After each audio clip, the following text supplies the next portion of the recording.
ચર્ચાની શરૂઆત રૂપિયાની સાથે કરીશું। શરૂઆતી કારોબારમાં ડોલર સામે રૂપિયો 2 પૈસા જેટલો નબળો થઈને 85.99 પ્રતિ ડોલરની સામે 85.97 પ્રતિ ડોલર ઉપર ખુલ્યો અને ત્યારબાદ જો આપણે જોઈએ તો 85.81ના સ્તર પર કારોબાર થતા જોવા મળી રહ્યું છે। ડોલર ઇન્ડેક્સ તમે જોઈ લો, હવે 98ને પાર આપણને કારોબાર કરતો દેખાઈ રહ્યો છે।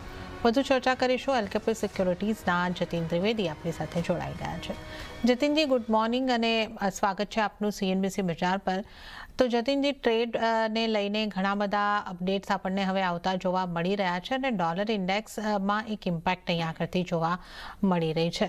કરન્સીને તમે હવે આગળ કઈ રીતે જોઈ રહ્યા છો? તેના જે હિસાબથી આ ઇન્ટરનેશનલી માર્કેટનું જે મુવમેન્ટ છે અને ગ્લોબલી જે હિસાબથી ટ્રેન્ડ ચાલી રહ્યું છે, ડોલર ઇન્ડેક્સના અંદર થોડીક અહીંયાથી વોલેટિલિટી જે છે એ વધતી દેખાય છે આપણને, અને જેના કારણે આપણે જોયું છે કે રૂપિયો જે છે એ થોડોક અહીંયાથી નરમ થયો છે। 85-20, 85-30ના પાસે એક સ્ટ્રોંગ રેઝિસ્ટન્સ જે છે એ ફોર્મેશન લીધું છે રૂપિયાએ, અને ત્યારબાદ હવે 85 સુધી આપણે એને પડતા જોયો છે। કારણ કે ડોલર ઇન્ડેક્સે ક્યાંય ને ક્યાંય 96.50 અને 97ના ઝોનમાં થોડુંક અહીંયાથી સપોર્ટ જરૂર લીધું છે, અને થોડીક અનિશ્ચિતતાઓ હજી પણ બનેલી છે, કેમ કે જે હિસાબથી ટ્રેડ ડીલ્સને લઈને જે અપડેટ્સ હતી 90 ડેના ડેડલાઇન પછી, કે ડીલ્સ જે છે એ થતા દેખાઈ શકે છે, પણ ડીલ્સ ના થતા અહીંયાથી ટેરિફ જે છે એ વધતા દેખાયા છે અન્ય દેશો પર ગ્લોબલી। તો એના કારણથી જે બી કરન્સીઝ ડોલરના અગેન્સ્ટમાં છે એ બધામાં થોડુંક અંડર પરફોર્મન્સ આવ્યું છે। પ્રોફિટ બુકિંગ કહી શકીએ છીએ, અને આ જે પ્રોફિટ બુકિંગ જે છે ક્યાંય ને ક્યાંય હજી થોડુંક રહી શકે છે, જ્યાં સુધી આ વર્ડ અનસર્ટનિટી જે છે ટેબલ પરથી હટી નથી જતું। 86-20, 86-25 સુધીના ઝોન્સ જે છે રૂપિયો નરમાશના તરફ જઈ શકે છે, અને સ્ટ્રોંગ ક્યાંય ને ક્યાંય આપણે જોવા જઈએ રેઝિસ્ટન્સ જે છે એ 85-50, 85-55ના ઝોનમાં રૂપિયો લઈ શકે છે। સો રૂપિયાને જે છે સપોર્ટ જે છે 85-50 ના પાસે જો હજી હાયર લેવલ્સ અગર રૂપિયો ક્રોસ કરે છે તો જ મને લાગે છે પાછું 85 સુધી આવશે, અથવા આ 85-50નો ઝોન અને 86-25નો ઝોન આના અંદર એક રેન્જ બનતી દેખાઈ રહી છે આગળ ચાલુ। જી જન। ઓકે, યુએસડી આઈએનઆરની રેન્જની આપણે અહીંયા આગળથી વાત કરી કે જો 85.50થી લઈને 86.25ની વચ્ચે અહીંયા આગળથી રહેતી જોવા મળી રહી છે।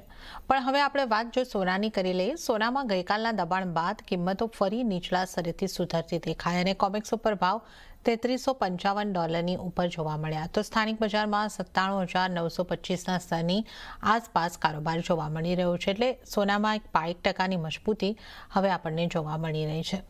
જતીનજી, સોનાને કઈ રીતે જોવું જોઈએ? એક સેફ હેવન છે એ સોના ઉપર આવી રહ્યું છે કે પછી ચાંદી તેમજ અન્ય જગ્યાએ શિફ્ટ થઈ રહ્યું છે, અને હવે જે આગળ સીપીઆઈના આંકડા અને બીજા વિવિધ આર્થિક આંકડાઓ આવી રહ્યા છે એની કેવી ઇમ્પેક્ટ રહેશે? સોના પર આપની કઈ રીતની સલાહ? જના રાઇટલી પોઇન્ટેડ કે ગોલ્ડનું મહત્વ જે છે અહીંયાથી એટલું બનેલું રહે છે, જે હિસાબથી હમણાં સાઇડવેઝ ટુ વોલ્ટાઇલ રેન્જના અંદર જે ફસાયેલો છે, 3280 ઓન ધ લોઅર સાઇડ અને 3400 more or less on the higher side. જે હિસાબથી ટ્રેડ ડીલ્સને લઈને અનસર્ટનિટી અહીંયા ક્લિયરિટી નથી આવતી, ત્યાં સુધી આ વોલ્ટાઇલ રેન્જ જે છે ક્યાંય ને ક્યાંય પકડીને રાખી શકે છે બિટવીન 3280 અને 3400નો। જેટલું આ માર્કેટ પર ડીલ્સને લઈને ક્લેરિટી નથી બનતી, એટલું જ માર્કેટ જે છે ક્યાંય ને ક્યાંય થોડા બધા જ એસેટ ક્લાસીસ વોલ્ટાઇલ જરૂર તમને દેખાતા રહેશે। એક રીઝનિંગના વજહથી અહીંયાથી પ્રોફિટ બુકિંગ પણ આવી શકે છે, ક્યારેક કોઈ ડીલ્સનું અપડેટ આવી ગયું કે ક્યારેક કોઈ ટેરિફ્સના લઈને વધારે અપડેટ આવી ગયું, તો હમણાં થોડુંક કેવું એટલું ડિફિકલ્ટ રહેશે કે કોઈ ટ્રેન્ડ બેઝ તમને અહીંયાથી ઝોન્સ મળે। રેન્જ જે અહીંયાથી બની રહી છે એ અરાઉન્ડ અબાઉટ 96,000થી લઈને 99,500ની જે રેન્જ બની રહી છે, તે 2,500-3,000 રૂપિયાની રેન્જ બની રહી છે ગોલ્ડના અંદર આપણા ઘરેલું બજારની। સો દર્શકોની સલાહ રહેશે મારી કે ટ્રેન્ડ બેઝ રેલી કેપ્ચર કરવા કરતાં રેન્જને કેપ્ચર કરવાની કોશિશ કરવાની। 97ના નજીક જેટલું લેશું એટલું સેફ્ટી નેટ રહેશે, કેમ કે ઓવરઓલ સ્ટોપ લોસ 96ના નીચે જ બનેલો છે મારો, અને હાયર સાઇડ પર 99-99,500 સુધીના લેવલ્સ માટે હોલ્ડ કરી શકાય છે। 97,500ના આજુબાજુ લ્યો, 96ના નીચે સ્ટોપ લોસ રાખીને 99,000, 99,500 સુધીના ટાર્ગેટ્સ રાખીને ગોલ્ડના અંદર બાઇંગની જ સલાહ રહેશે। ગઈકાલના દિવસે જે થોડું ઘણું પ્રોફિટ બુકિંગ આવ્યું છે એ મને લાગે છે ઓપોર્ચ્યુનિટી છે, સો લોંગ પોઝિશન જે છે બનાવીને રાખવાની, ડિપ્સ પર એડ કરવું. ઓકે, તો ડિપ્સ ઉપર એડ કરવાનું છે, લોંગ પોઝિશન બનાવીને રાખવાની છે. કરેક્શન જે છે એ એક તક અહીંયા આગળથી રોકાણની હોઈ શકે છે. તો સોના માટે લેવલ્સ કયા ધ્યાને રાખશો? 97,500ની આસપાસ મળે છે, બાઇંગ કરીને ચાલો. 99,500ના ટાર્ગેટ અને 96,000ની આસપાસના સ્ટોપ લોસને તમારે ધ્યાને રાખવાનું રહેશે. તો આ સોના ઉપર એક સલાહ બની રહી છે. હવે આપણે વાત ચાંદીની કરી લઈએ. ચાંદીમાં ગઈકાલની જબરદસ્ત તેજી બાદ આજે કિંમતોમાં નફા વસૂલીનું દબાણ જોવા મળ્યું છે અને જ્યાં વૈશ્વિક બજારમાં ભાવ $39 નીચે આવતા જોવા મળ્યા છે અને સ્થાનિક બજારમાં પણ આપણે જોઈએ તો એક દબાણ તરફનો કારોબાર છે અને લગભગ 0.38%નું દબાણ અને 1,12,509ની આસપાસ આપણે ચાંદીને જોઈ રહ્યા છે. જતીનજી, ચાંદીને તમે કઈ રીતે જોઈ રહ્યા છો? ઝડપી નવા સ્તરો, રેકોર્ડ સ્તર બન્યા બાદ હવે ઉપલા સ્તરેથી દબાણ આપણને દેખાઈ રહ્યું છે. આ હલકું ફૂલકું નફા વસૂલીનું દબાણ હશે કે ચાંદી આપને ઓવરબોટ લાગે છે? કઈ રીતે તમે જોઈ રહ્યા છો?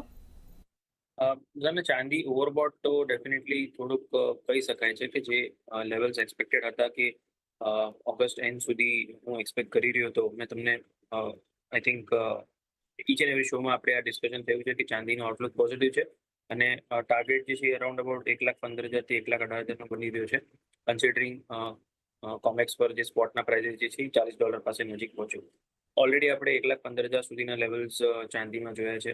સો કન્સિડરિંગ જે રેલી ઓલરેડી આના અંદર ફેક્ટર થઈ છે, હવે જે છે એ થોડુંક પ્રોફિટ બુકિંગ આવી શકે છે, બટ મોરલેસ પ્રોફિટ બુકિંગ લિમિટેડ રહેશે. 1,10,000 1,11,000નું એક સ્ટ્રોંગ સપોર્ટ લાગે છે, કેમ કે કોમિક્સમાં પણ જોવા જઈએ તો 3750 પાસે બહુ સ્ટ્રોંગ સપોર્ટ બનેલો છે હમણાં. સો ડિપ્સ પર બાઇંગ કરવાનું જ છે આના અંદર. કોઈ આના અંદર ઓલું ચેન્જીસ નથી થઈ જતું ઓવરનાઇટ કે પ્રોફિટ બુકિંગ આવી ગયું છે તો આના અંદર વ્યૂ પોઈન્ટ ચેન્જ કરી લો. યસ, થોડુંક ટાઈમ માટે જેટલા લોકોએ મુનાફો આમાં બનાવ્યો છે તો એ લોકો થોડુંક વેટ એન્ડ વોચ કરી શકે છે અને એગ્રેસિવલી કદાચ બાઇંગ જે છે થોડુંક ઓછું થઈ જાય. બટ મોરલેસ જે લેવલ્સ જે છે એને પોતાનું કામ કરશે. તો લેવલ્સને ધ્યાન રાખીને જ્યારે બી તમને 1,10,000 1,10,000ના નજીક જેટલું મળે એટલું સારું રહેશે પોઝિશનિંગ અગર બાય કરવી છે તો. ઓવરઓલ સ્ટોપ લોસ જે છે એ જે રીતે મેં કોમિક્સમાં કીધું કે $37 નીચે નથી દેખાતું મને. તો અને ઘરેલું બજારમાં આપણે જોઈએ છીએ તો 1,08,000 1,07,000 પાસે એનાથી નીચે તો પ્રાઇઝીસ હમણાં ટ્રેડ તો ના થવો જોઈએ અને ઉપરમાં 1,15,000 1,16,000ના લેવલ્સ થોડુંક પ્રોફિટ બુકિંગનું કામ જરૂર કરશે. તો એ વસ્તુને ધ્યાનમાં રાખીને બાય ઓન ડિપ્સ કરવું. ઓવરઓલ બ્રોડ ટ્રેન્ડ હજી પણ પોઝિટિવ છે. જૂન જુલાઈ ઓગસ્ટ મેં કહ્યું છે કે સ્ટ્રોંગ પોઝિટિવ ટ્રેન્ડ રહેશે. ઓલરેડી જૂન જુલાઈમાં આપણે આ એક સ્ટ્રોંગ રેલી જોઈ ચૂક્યા છે. આઉટલુક પોઝિટિવ છે. બાય ઓન ડિપ્સનો અપ્રોચ રાખો, લેવલ્સ પ્રમાણે પોઝિશનિંગ રાખીને ચાલો. ઓકે, તો ચાંદી માટે પણ બાય ઓન ડિપ્સની સલાહ જ બની રહી છે અને ચાંદી માટે આઉટલુક અહીંયા આગળથી પોઝિટિવ છે. તો આપણે અહીંયા આગળથી જે સપોર્ટ લેવલની વાત કરીએ 1,10,000ના સપોર્ટ લેવલ આપણને જોવા મળી શકે છે. તો બાય ઓન ડિપ્સની સલાહ ચાંદી માટે બની રહી છે. તો સોના ચાંદી બંનેમાં એક પોઝિટિવ આઉટલુક આપણે રાખવાનું છે અને આ સાથે હાલ સમય થઈ રહ્યો છે એક બ્રેક લેવાનો. લઈશું બ્રેક અને બ્રેક બાદ જતીન ત્રિવેદી સાથે અન્ય કોમ્યુનિટીઝની ચર્ચામાં આગળ વધીશું.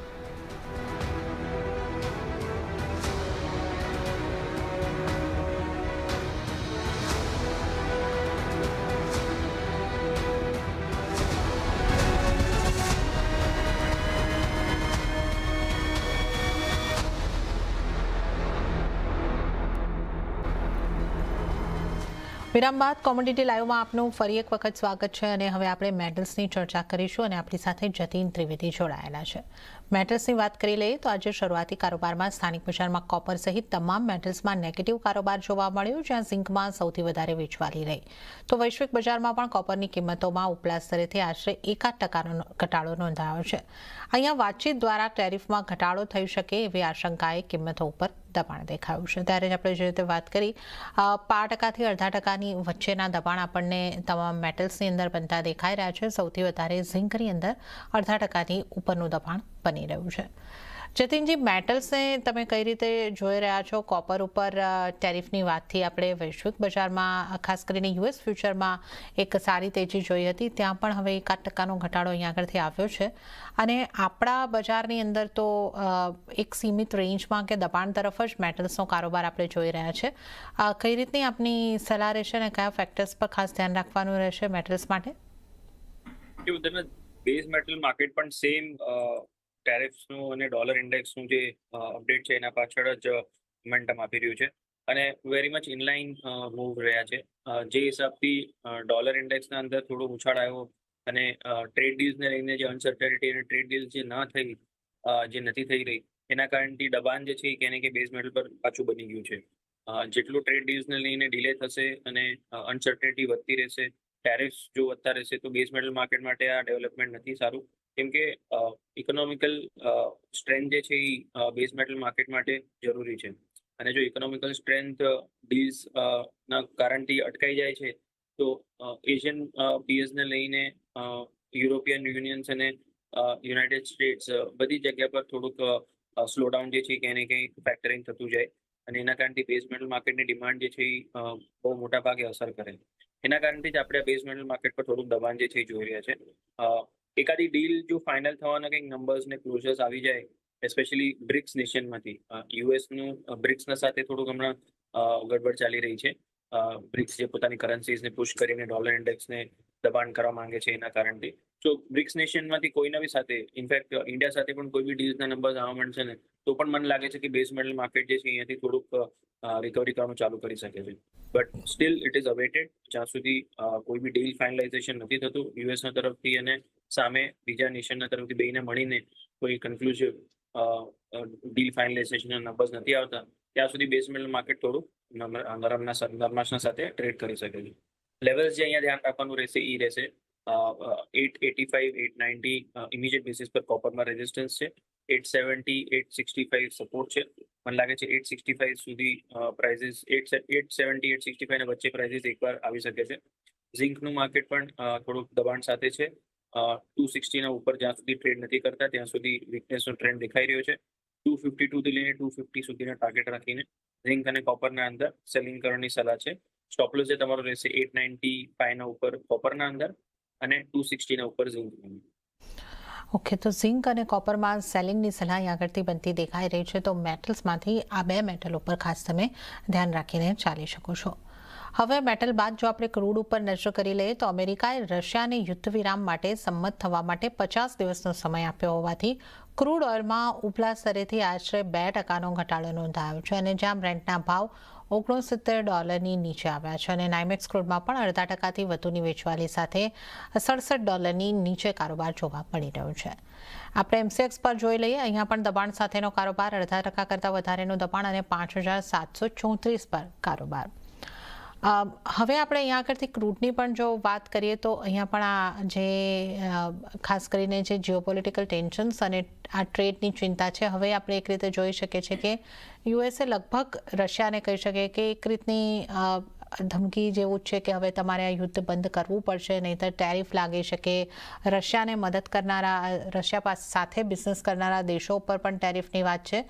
ઘણી બધી અનિશ્ચિતતાઓ છે. કઈ રીતે ક્રૂડમાં કામકાજ કરવું જોઈએ આ બધી અનિશ્ચિતતાઓની વચ્ચે?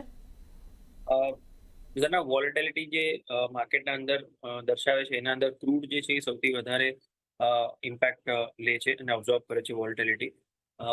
બીજા અન્ય એસેટ ક્લાસીસ જો વોલેટાઇલ છે તો એના સામે ક્રૂડ જે છે એ હજી વધારે વોલેટાઇલ છે. ગઈકાલના દિવસે એક સારો આમ તો બાઉન્સ આવ્યો હતો મોર્નિંગ સેશનમાં અને બપોર પછી એકદમથી પ્રાઇઝીસનું ફોલ આવવાનું ચાલુ થયું, કેમ કે યુએસના તરફથી એ જ વસ્તુનું અપડેટ આવ્યું કે રશિયા પર સેન્કશન્સ રહી શકે છે અને રશિયાને થોડુંક પ્રેશરાઇઝ થઈ શકે છે. જલ્દીથી જલ્દી એને યુક્રેન સાથે પોતાનું રેઝોલ્યુશન કરવાનું છે પીસ ડીલને લઈને. તો આગળ ચાલતા ક્રૂડના માટે માર્કેટ જે છે એ ક્યાંય ને ક્યાંય ફેક્ટરિંગ મલ્ટિપલ રીઝન્સ થઈ જાય છે. ટ્રેડ ડીલ્સને લઈને કોઈ ફાઇનલાઇઝેશન ના હોવું એ પણ એક ક્યાંય ને ક્યાંય ડિલે જે છે એ નેગેટિવ ઇમ્પેક્ટ કરે છે, કેમ કે ક્રૂડના માટે માર્કેટ જે છે એ ડેલિકેટ થઈ જાય છે કે જે અનસર્ટનિટી વર્લ્ડ માર્કેટના અંદર બનેલો છે એના કારણથી ડિમાન્ડને લઈને અનિશ્ચિતતા વધી જાય છે. સો રેન્જ જે છે એ ક્યાંય ને ક્યાંય બહુ મોટી છે. હમણાં 6,000 એક સ્ટ્રોંગ રેઝિસ્ટન્સ રહેશે, 5,950 થી લઈને 6,000 સ્ટ્રોંગ રેઝિસ્ટન્સ છે અને 5,700 થી લઈને 5,600 ના વચ્ચે સપોર્ટ પણ છે. તો સેલ ઓન રાઇઝની રણનીતિ જે છે અહીંયાથી મને લાગે છે થોડી ફેવરેબલ છે. 5850 ના આજુબાજુ તમને પ્રાઇઝીસ મળે છે ત્યારે જ સેલિંગ કરવાની સલાહ રહેશે. 5850 ના પાસે એક રેઝિસ્ટન્સ ફોર્મેશન દેખાઈ રહ્યું છે આજના દિવસે. થોડુંક બાઉન્સ બેક થવા દો, 5800 ના આજુબાજુ આવે ત્યારે એના અંદર શોર્ટ કરીને ચલાય. 5860 ના ઉપર તમારો સ્ટોપ લોસ રહેશે અને 5700 5650 ટાર્ગેટ રહેશે. 5800 નજીક જેટલું સેલ કરશો એટલું સેફ્ટી નેટ સારું રહેશે. ઓકે, તો ઉછાળે વેચીને ક્રૂડમાં તમારે કામકાજ કરવાનું છે. 5850ની આસપાસથી સેલ કરીને ચાલો અને નીચેની તરફ ક્રૂડમાં 5650 સુધીના સ્તર બનતા જોવા મળી શકે છે. તો ક્રૂડમાં સેલ ઓન રાઇઝની રણનીતિ અપનાવીને ચાલો. હવે નેચરલ ગેસની જો આપણે વાત કરી લઈએ, શરૂઆતી કારોબારમાં સ્થાનિક બજારમાં નેચરલ ગેસની કિંમતો આશરે 1% કરતાં વધુ ઘટીને 295ના સ્તરની પાસે પહોંચતી દેખાય છે. 296 પર અત્યારે આપણે કામકાજ જોઈ રહ્યા છે. જતીનજી, નેચરલ ગેસને આપ કઈ રીતે જુઓ છો? ફરી એક વખત આપણને એક દબાણ બનતો દેખાઈ રહ્યું છે. કઈ રીતની તમારી સલાહ રહેશે નેચરલ ગેસ પર? નેચરલ ગેસના પ્રાઇસીસ છેલ્લા 2-3 દિવસમાં જોવા જઈએ તો સારો અમથો બાઉન્સ આવ્યો છે. 275 થી લઈને 300 સુધી એક રેલી જરૂર દેખાડી છે. લેવલ્સને અહીંયા 290ના ઉપર હોલ્ડ કરવું જરૂરી છે. એક કોન્ટ્રા કોલ તો ન કહું, રેન્જ વોલ્ટેલિટીના સાથે જ કારોબાર થઈ રહ્યું છે. છેલ્લા 15 દિવસથી જોવા જઈએ તો સ્ટ્રોંગ નેગેટિવ ટ્રેન્ડમાં હતું, બટ લાસ્ટ 2 થી 3 દિવસમાં જોવા જઈએ તો સારો અમથો બાઉન્સ આવ્યો છે. તો બાઇંગનું રેકમેન્ડેશન આપીશું અહીંયા. 294ના આજુબાજુ બાય કરીને ચાલી શકાય છે, 289ના સ્ટોપલોસ સાથે, અને 300-305 સુધીના ટાર્ગેટ રાખીને ચાલવાનું છે. કેમ કે થોડું હાઈલી રિસ્કી કાઉન્ટર છે, એટલે આઈધર ઓપ્શન્સ દ્વારા ટ્રેડ કરી લો આના અંદર, અથવા મિની કોન્ટ્રાક્ટ્સ પણ છે, અને લો વોલ્યુમથી કામ કરો તો વધારે સારું રહેશે. ઓકે, તો અહીંયા આગળથી બાઇંગ કરીને ચાલવાની સલાહ બની રહી છે 305ના ટાર્ગેટ સાથે, પણ વોલેટિલિટીને ધ્યાને રાખતા લો વોલ્યુમમાં કામકાજ કરો તો આ એક ખાસ સલાહ બની રહી છે નેચરલ ગેસ ઉપર. અને ત્યારે જતીનજી, આપનો ખૂબ ખૂબ આભાર. આપ અમારી સાથે જોડાયા અને તમામ નોન એગ્રી કોમોડિટીઝ અંગે ચર્ચા કરી. આપનો આભાર. હવે આપણે એગ્રી કોમોડિટીઝ તરફ